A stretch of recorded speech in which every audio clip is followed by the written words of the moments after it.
مزاحمتی جماعتوں نے لوگوں سے یہ کہہ کر ہڑتال کرنے کی اپیل کی تھی کہ ان کے مطابق نئی دہلی کی موجودہ حکومت ایک منصوبہ بند سازش کے تحت اعلیٰ عدلیہ کا استعمال عمل میں لا کر ریاست کو حاصل خصوصی اختیارات ختم کرنا چاہ رہے ہیں۔ ہڑتال کے نتیجے میں کشمیر اور جموں کے مسلم اکثریتی علاقوں میں معمول کی زندگی مکمل طور پر ٹھپ ہو کر رہ گئی اور لوگوں نے جنوب شمال اور سری نگر کے بیشتر علاقوں میں حفاظت کے غیر معمولی انتظامات کے باوجود بھی شدید احتجاجی مظاہرے کیے، جس میں درجنوں لوگ زخمی ہوئے۔ یہاں یہ بات قابل ذکر ہے کہ ہندوستان کے ایک معروف غیر سرکاری تنظیم نے سپریم کورٹ میں یہ درخواست دے رکھی ہے کہ ریاست جموں کشمیر کو حاصل خصوصی اختیارات والے قانون 370 کی شق 35A کو کالعدم قرار دیا جانا چاہیے تاکہ ہندوستان کے دیگر رہائشی بھی وہاں سکونت اختیار کر سکیں۔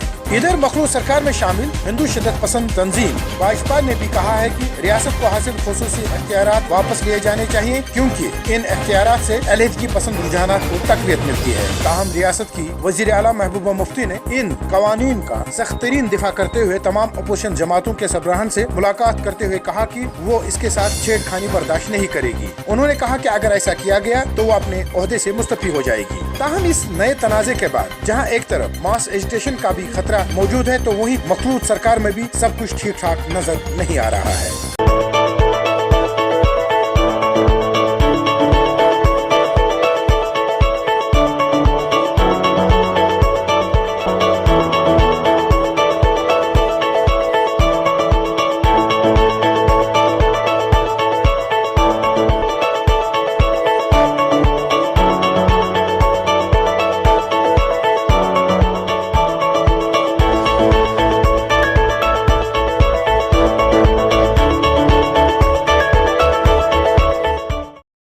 This news is brought to you by Hotel CS2, where quality rules.